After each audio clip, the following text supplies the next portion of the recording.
Hi everyone, Lewis here, and today I'm going to bring you guys some more good old DayZ Standalone news. So, just recently, Rocket streamed some DayZ Standalone for an hour and a half, completely off schedule, just running around on multiplayer, answering some questions, and it's showing off a lot of cool things which we haven't seen in DayZ Standalone before. And since the entire clip was really long, like I said, somewhere over an hour and a half, I thought I'd give you guys a TLDR version with some things you might not have noticed in it as well. I will leave a link to the full unedited version in the description below if you do want to watch that, but for those who did miss it, which seems to be quite a lot of people since Rocket didn't actually record it and he's not uploading it anywhere, this should hopefully be a bit of an insight.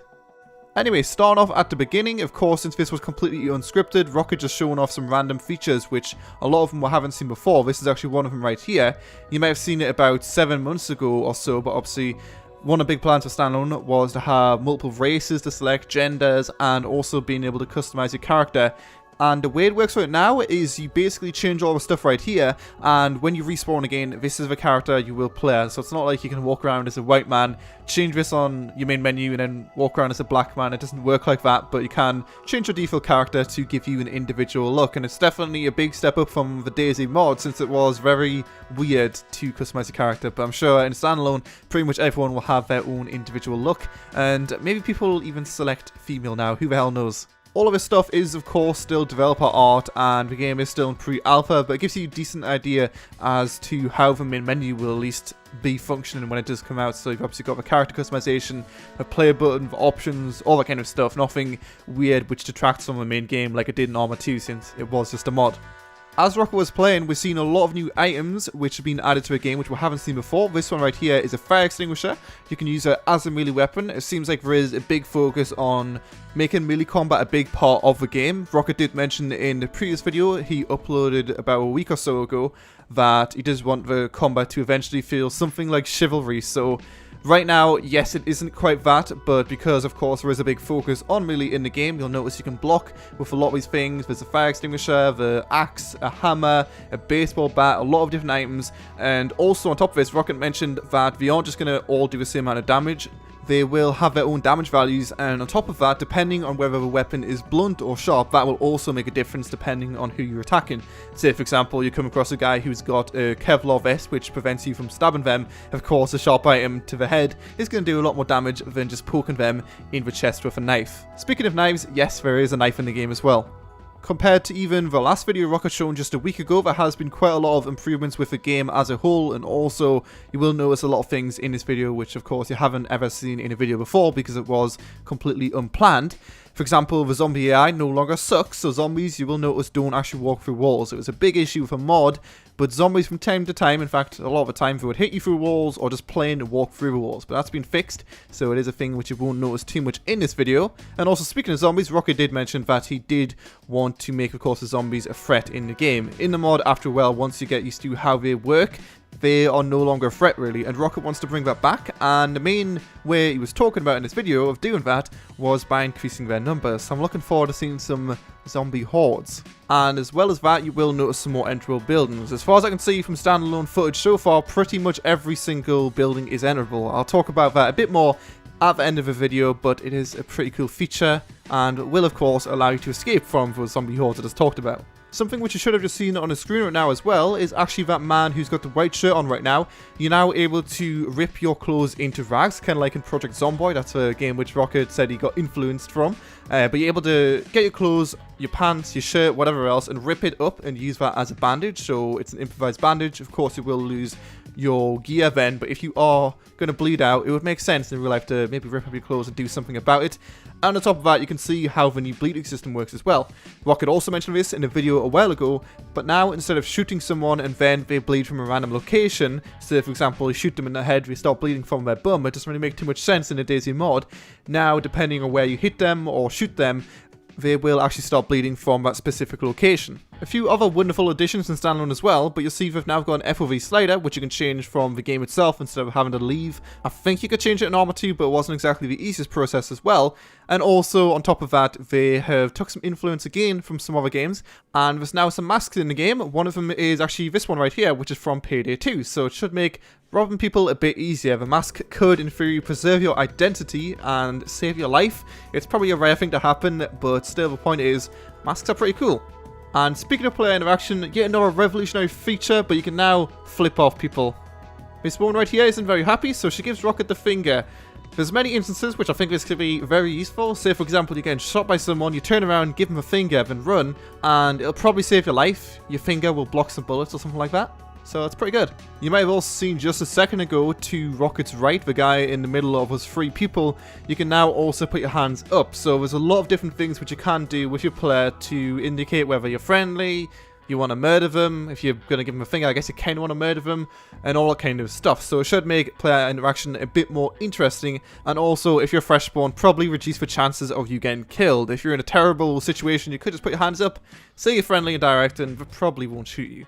Since the weapons are so customizable in the game as well, there is another feature with weapons now, which allows you to, instead of putting just a magazine full of 30 bullets or so into your rifle, you're actually able to manually put one round into the chamber. So that way, as Rocket said in the video, it might look like you're not very deadly, but just with the M4 alone and the magazine out of a weapon, you can actually kill someone with that one shot. So it could be used as a good tool to murder people if you really want to be that way, or if you just want to show out you're friendly, then you can take the magazine out of your rifle and then shoot them in the back of the head, because let's be honest here, you're probably not friendly, you're a dirty bandit.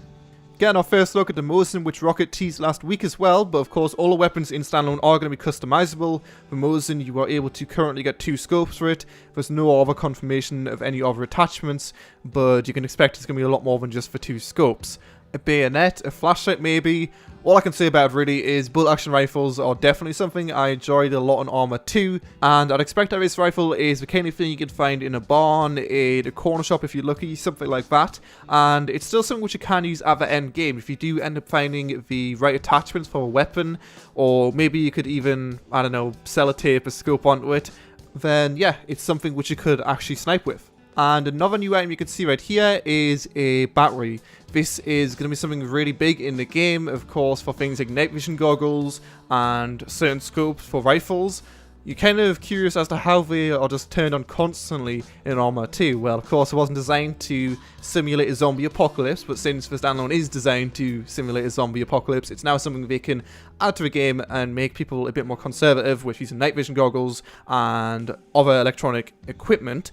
I mean, when the Standalone first comes out, whenever the hell it's going to be coming out, probably 2016 or something, that's a joke in case you couldn't see it, there's a lot of new stuff in the game which really wasn't in the mod, and I think a lot of people, when they heard DayZ Standalone, all they really wanted was the DayZ mod with maybe more players, it runs a bit less shitty, and it's also had a lot of improvements to performance, since I've said it many times, so that's the biggest issue I think with the DayZ mod.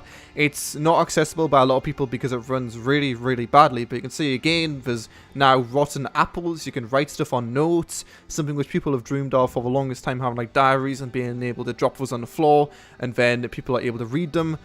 There's just so much new stuff added to a Standalone, like radios or something which Rocket did show a long time ago at Rezzed, but it's something many people just didn't see because it wasn't that big of a convention, but radios are really awesome as well.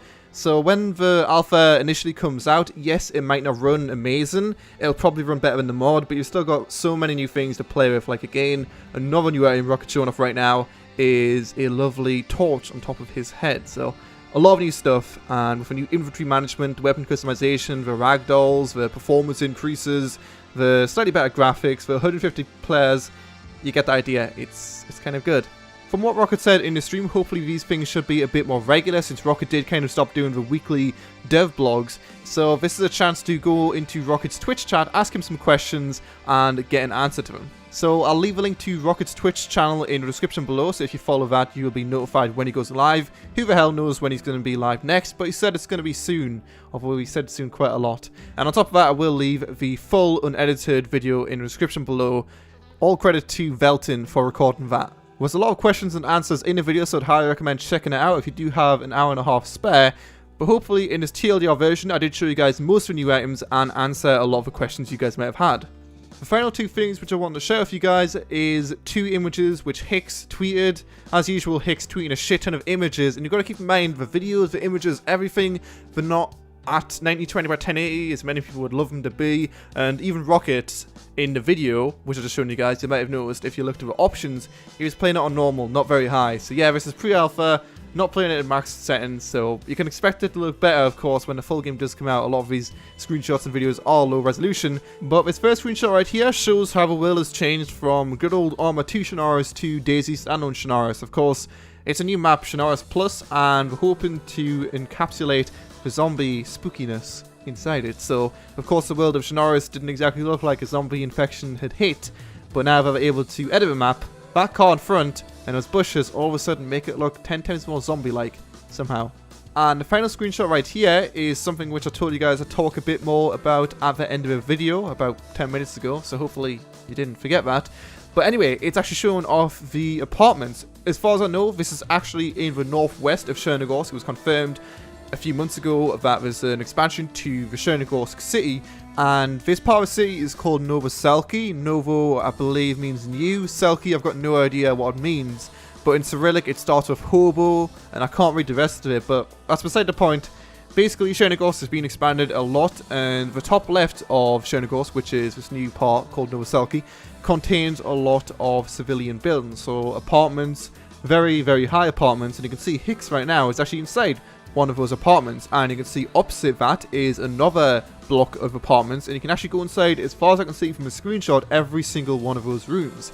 So say for example you are fresh spawn, you go into Chernigorsk. Of course Chernigorsk was a super popular city in the DayZ mod, so I'm sure it's going to be exactly the same, if not more popular, in DayZ Standalone. And you wander into these apartments and you see a guy opposite in the other apartment, or maybe even there's multiple people in one set of apartments. I can just imagine walking around with my hatchet and being very, very scared. People might have underestimated the value of having all of these new entrable buildings in DayZ Standalone. Not only do they allow people to split up and get gear from places they simply couldn't before because there was nothing in certain cities, but as well as that, the tension of close quarter combat situations in a zombie apocalypse scenario, it's very tension-y. That's not a word. But that's pretty much it in the last week. There's been a lot of revealing of stuff we haven't seen before, so I thought I'd share it with you guys because I'm sure many of you haven't seen half this stuff before, or maybe you were intrigued as to what for it all. Basically, I think it looks good still. Yes, it does need some work. Rocket admitted that a million times in his video that everything wasn't finished, it's pre-alpha, blah blah blah, but you can't really be too negative on it because, let's be honest, it looks at least better than the mod. Again, the question arises, Lewis, when's the DayZ Standalone coming out? Well, Rocket in the hour and a half of streaming didn't say a single thing about release. All I could tell from the stream was that maybe it's not coming out as soon as we expect it to come out. Rocket still tweeted 2 months ago, of course his tweets aren't just going to disappear, but he tweeted 2 months ago saying we're on the final lap. So I'm pretty sure it's still coming out this year, okay? Don't worry, we just don't know when. I know it's annoying as shit, but you're just going to have to go asleep tonight, and when you wake up tomorrow, maybe Standalone will be out. It probably won't though, but one day that is going to happen. I'm pretty sure that's how video games work. But anyway, thanks a lot for watching. Don't forget to comment, like, subscribe, and all good stuff. Feel free to leave your feedback on the recent streaming hour and a half marathon with screenshots, and I'll see you guys next time.